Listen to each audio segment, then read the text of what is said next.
Leva was 27 years old when she started the job, making her the youngest person ever to hold that position. No word yet on who will replace her. A recent notice shows the Department of Homeland Security plans to spend between $10 and $20 million on an electric glove device from Kentucky-based Compliant Technologies. A device is called GLOVE. That stands for Generated Low Output Voltage Emitter. The company says it can help officers overcome resistance and de-escalate conflicts. The Kentucky Lantern reports representatives of a Central Kentucky training company demonstrated the device for state lawmakers last week.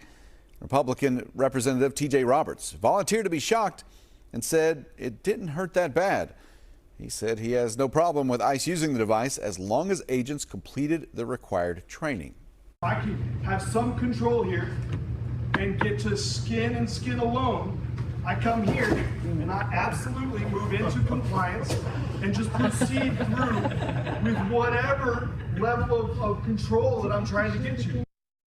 Now, critics are raising concerns about potential abuse.